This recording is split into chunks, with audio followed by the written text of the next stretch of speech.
Welcome to the Highlight Culture, the show where performance meets perspective and the biggest moments in sports get the analysis they deserve.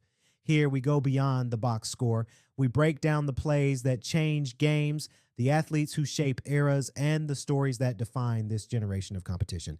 From the court to the field, from the locker room to the front office, if it impacts the game, we cover it with clarity, credibility, and culture. This is where highlights become history. This is where insight meets intensity. This is the highlight culture. Let's begin. In August 2024, more than a month before the start of training camp, a group of Chicago Bulls players gathered in Miami for a player-driven minicamp. For years, the Bulls had talked internally about their desire to play a different style of offense, and that summer they finally began making changes to their roster to do so. They had already moved on from DeMar DeRozan, who was traded to Sacramento earlier that summer. 2 weeks before that, in a sign of the changing priorities within the team's front office, the Bulls traded defensive stalwart Alex Caruso to the Oklahoma City Thunder for then 21-year-old guard Josh Giddey. It was Giddey, the team believed, who could be the engine of a new era of Bulls basketball. Faster, more egalitarian. Coach Billy Donovan knew it was going to take a dramatic shift in mindset for a team that played at one of the slowest paces in the league and was centered around two of the most ISO-centric players in basketball, DeRozan and Zach LaVine, the latter of whom had for years been the subject of trade rumors until he was finally dealt at the 2025 deadline. Donovan had long wanted to play faster with more ball movement, so he hatched a plan. Before the team gathered in Miami, he gave his initial pitch. What about playing these scrimmages with a 14-second shot clock? He was met with silence. And these guys hated it at first, Donovan told ESPN. But I told these guys we have to start playing this way before the start of training camp. We can't just jog up and down the floor for 3 weeks and then expect at training camp to play this way. I came up with it to get them to understand we need to do this to get in great shape. Stylistically, this is how we're going to play. Still, despite the Bulls jumping from 28th in the NBA in pace in 2023 to 24 to 2nd in 2024 to 2025, Chicago finished with an identical 39-43 record and a third straight loss in the play-in tournament. But the Bulls believed they played toward a proof of concept in how they closed the season, 14-6 in the final 20 games of 2024 to 2025, and had that belief reinforced by the Indiana Pacers' run to the NBA Finals behind their own fast-paced offense. So began a transformation of style in Chicago and results. A hot 6-1 start to the 2025-26 season was fueled by a top 10 pace and top 5 assist percentage, and it had the United Center humming for the first time in years. Since then, though, the team has faltered despite a top-ranked pace and fourth-ranked assist percentage.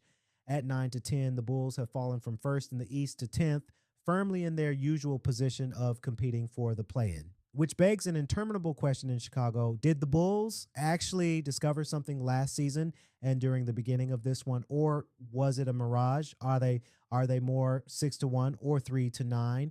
During the team's surprisingly hot start, team sources privately acknowledged the excitement but questioned its sustainability. Said one, let's see where we are at about 20 games.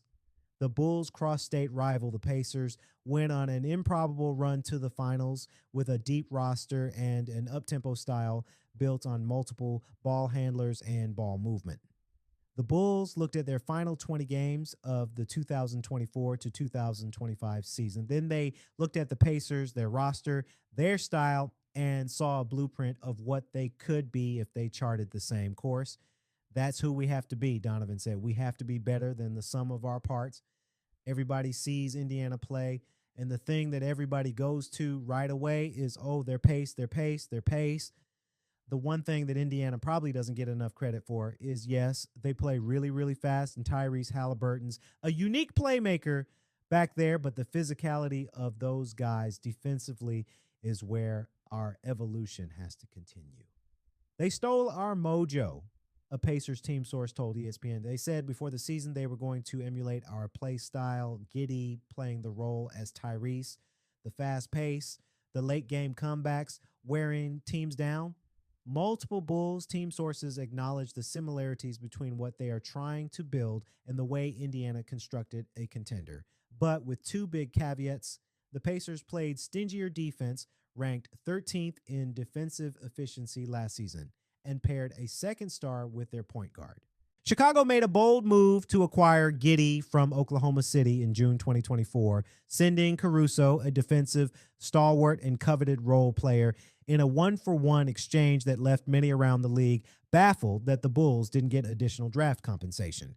A season later, the noise only amplified as Caruso was teaching his younger Thunder teammates how to pop the cork on champagne bottles after winning the finals. Despite the onslaught of criticism the team faced after the trade to acquire him, the Bulls still see Giddey, who turned 23 in October, as a centerpiece, team sources told ESPN. Giddey plays exactly how we want to play, Bulls general manager Mark Eversley told ESPN after the trade last year. Giddey rewarded the Bulls for their faith late in the 2024 to 2025 season, and his ascension has continued this season. He's nearly averaging a triple-double with 20.5 points, 10.0 rebounds, and 9.3 assists, and he's shooting a career-best 39.2% from three and a career-high 6.0 free throws per game. Being in Josh's position, then getting traded, and then your team goes and wins the chip is going to add motivation for sure. Daniels told ESPN. He's playing hard every day. He's got his head down. He's trying to win. And just as the Bulls envisioned, Giddey's pass-first approach has become the Bulls' identity. Chicago has 8 players averaging double figures in points and ranks second in the league in bench scoring. The Bulls have the 5th best assist percentage, 68.5% in the league, way up from 2023 to 24 before Giddey arrived, when their 59% ranked 28th. Giddey couldn't help but notice the similarities between the Bulls and Pacers during last season's playoffs. He said, but he also sees the gap the Bulls are still trying to close. If you look at the teams, it's similar personnel, Giddey told ESPN. Tyrese obviously is an unbelievable player, but they don't have that one superstar. They've got a lot of really, really solid, good players. They defend collectively, and that's an area we need to get better at. Nikola Vucevic offered a warning. After an upset victory on the road against the Denver Nuggets snapped a 5-game losing streak, one in which the Bulls had given up an average of nearly 130 points per game, it took a buzzer beater from Vucevic to beat the Portland Trailblazers on November 19th to close a short West Coast trip. 2 days later, the Bulls lost by 36 points at home to a Heat team, missing Andrew Wiggins and Tyler Herro. The next night, the Bulls eked out a 1-point victory over the NBA's worst team, the 2-16 Washington Wizards. A visibly frustrated Vucevic gave an on-court post-game interview after the win against Washington on November 22, while his younger teammates celebrated behind him. Matas Buzelis, 21, jumped up and down. Jalen Smith, 25, rested his chin on Vucevic's shoulder. A move, man! Vucevic finally snapped. Vucevic is in his 15th NBA season and 6th in Chicago. At 35, the 2-time All-Star is the oldest player on the team by 5 years. He said the Bulls were soft, that the way they were playing was not compatible with winning. We just didn't play up to NBA standards, Vucevic told reporters. We talk about it, but I don't think we really understand. It's not sustainable to play this way. It's just not going to always work in your favor. Sometimes you're going to play well and be in close games, but more often than not, if you continue to play this way, it's going to be bad loss after bad loss. It was a point born out of his years of experience, and it proved prescient almost immediately. The following game, 2 nights later, the Bulls gave up 143 points to the New Orleans Pelicans, who ranked 27th in the league in offense. Their next game, they gave up 123 points to the Charlotte Hornets, who had lost 9 of their previous 10 games. On Saturday, they fell to a depleted Pacers team on a 16-footer from Siakam with a tenth of a second remaining. It was Indiana's 4th win of the season. Chicago is now on a 3-game losing streak against 3 teams likely destined for the lottery. Just 1 month ago, on November 1st, the Bulls were 5-0 and in first place in the Eastern Conference. By December 1st, they were back under .500 again. Chicago has not been over .500 at the start of December since 2021. During their 6-1 start, the Bulls were 7th in offense and 10th in defense. But since then, they rank 23rd in offense and 23rd in defense. In that same span, the Bulls are giving up an average of 56.5 points in the paint, third most in the NBA. Chicago still sees Giddey, Kobe White, and Matas Buzelis as its future core. Team sources said, along with rookie Noah Esengwe, the number 12 pick in the 2025 draft, who does not turn 19 until later this month. He debuted last week, the last rookie lottery pick to do so. Next, we have Sarah and Hope back to talk more on the latest in sports culture. Ladies. Thanks, Kennedy. So, Hope, we have to talk about football. The NFL playoff picture just got turned completely upside down. We're looking at a division leader potentially making the playoffs with just 8 wins, something that hasn't happened since the 2011 Broncos. The drama unfolding in these division races is absolutely unprecedented. You know what's really wild about that? The Steelers and Ravens are tied at 6-6, and they still have to play each other twice. The whole division could come down to those matchups. And let's not overlook how the Bengals, sitting at 4-8, are somehow still in this thing. With Joe Burrow back, they're only 2 games out. The AFC North has become this bizarre war of attrition where no one seems to want to take control. Speaking of taking control, what's your take on the AFC South situation? 3 teams with 7+ wins is pretty remarkable. Well, the tension there is just electric, especially in Indianapolis. They're facing this absolutely brutal stretch. Their remaining opponents have a combined record of 33-15. And with Daniel Jones clearly hobbled by that fibula injury, they're in a really tough spot. The numbers really tell that story. I mean, their scoring has dropped by 12 points per game since week 9. That's huge. And here's what makes it even more concerning. From what I'm hearing, this isn't something that's going to get better with just a few weeks of rest. Jones can still make those downfield throws when the pocket holds up, but that mobility that made him special, it's just gone. Though Jacksonville keeps finding ways to win without a dominant passing attack, which is pretty impressive. You know what's fascinating about the Jaguars' success?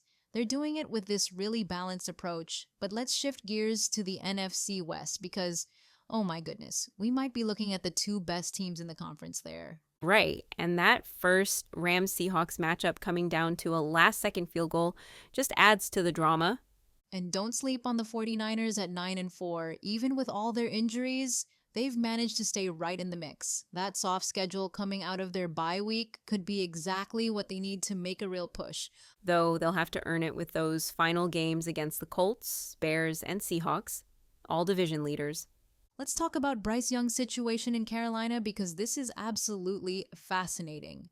4 fourth-quarter comebacks, 5 game-winning drives this season, yet there's still this question about whether he's truly their franchise quarterback. Well, 10 different offensive line combinations certainly haven't helped his development. That's exactly right. And here's what makes this so interesting. The Panthers are viewing 2026 as their true jump year. They're taking this long-term approach, but with 11 quarterbacks now making $50 million plus per year, the financial implications are huge. So what do you think about their options with that 5th-year option coming up in May? Well, at $26.5 million for 2027, it seems like a no-brainer to pick up the option. But the real question is whether they want to join that $50 million quarterback club early. The Trevor Lawrence situation in Jacksonville is a perfect cautionary tale. They extended him at $55 million per year after year 3, and there are still questions about whether he's their guy. And we've seen how those early extensions can backfire with Tua in Miami and Kyler in Arizona. Speaking of young quarterbacks, Shadir Sanders has been really interesting to watch in Cleveland. The feedback I'm getting from around the league is that he's showing good pocket presence, but there's definitely a need for more seasoning. Though managing just 4 sacks in 2 starts is pretty impressive, especially given his college history. And here's what makes the Browns' situation so intriguing. They've got those 2 first-round picks, including 1 potentially in the top 5. That gives them some serious flexibility if they decide Sanders isn't the answer. The timing of all this couldn't be more crucial with the playoff races heating up.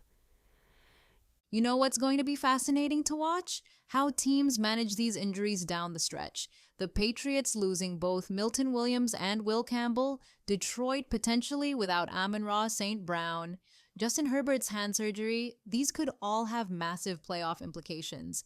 Especially for teams like the Lions, who are already missing Sam Laporta, heading into that crucial Cowboys game. Looking ahead, I think we're about to witness some incredible drama in these division races. The AFC North could literally come down to that final Ravens-Steelers matchup, and the NFC West might not be decided until Week 18. The next few weeks are going to tell us so much about which teams are truly built for January football. And that's what makes this time of year so special in the NFL. Every snap, every decision, every injury update carries so much weight. We're going to learn a lot about these teams and players in the coming weeks, and I can't wait to see how it all unfolds. Take it away, Mark. Thanks, Sarah. Xavier, let's get into college football. The numbers in college football this season are absolutely mind-blowing. Teams in the top 18 have only lost 9 games total since the first playoff rankings, compared to the usual chaos we see this time of year. That's such a dramatic shift from what we typically expect. In previous years, we'd see close to 20 losses by this point in the season. And here's what makes it even more fascinating. Only 3 of those losses were to teams outside the top 18, all coming from the ACC. It's like watching a completely different sport this year. You know what really stands out to me? The top 10 teams are 33-4 this season. That's unprecedented stability at the top. Let's talk about Texas, because their situation perfectly illustrates how confusing these rankings have become. They've beaten number 7 Texas A&M by 10, number 8 Oklahoma by 17, and number 14 Vanderbilt, yet they're sitting at number 13. So what you're saying is the committee seems more interested in punishing teams for bad losses than rewarding them for impressive wins? Exactly. And here's where it gets really interesting. The committee isn't automatically disqualifying teams with multiple losses. We've got several 2-loss teams ranked ahead of 1-loss BYU. Well, that brings up an interesting point about consistency in their decision-making process. How do they justify these seemingly contradictory standards? Let me break this down with some hard numbers. When you look at Miami and Notre Dame, for example, their metrics are nearly identical. Miami's strength of record is 14th. Notre Dame's is 13th. Miami's game control is 6th. Notre Dame's is 5th. Oh, and Miami beat Notre Dame head-to-head. That head-to-head factor seems like it should be pretty straightforward, doesn't it? What's their justification for ignoring it? And here's what makes Notre Dame's ranking even more questionable.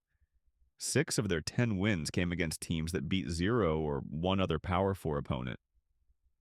We're talking about one of the weakest schedules among top teams. That really puts things in perspective when you look at the complete picture. Now, let's talk about BYU, because their case is fascinating. They're 6th in strength of record, 14th in game control, and they have 4 wins against composite top 40 teams, plus 5 wins against teams that finished 7-5 or better. And yet somehow, they're ranked 5 spots below Ole Miss, who has worse numbers across the board. Right, and get this. Ole Miss has just lost their head coach, has fewer quality wins, and worse metrics in virtually every category. It's like the committee is operating in an alternate reality. You know, speaking of alternate realities, let's talk about that Alabama situation. The way they jumped Notre Dame this week is pretty remarkable. Oh man, this is where it gets really interesting. Alabama barely beats a 5-7 Auburn team, while Notre Dame absolutely demolishes Stanford 42-3, and somehow Alabama moves up? Every single advanced metric, SP+, FPI, Sagarin, FEI, has Notre Dame ranked higher. That's quite a disconnect between the data and the committee's decisions.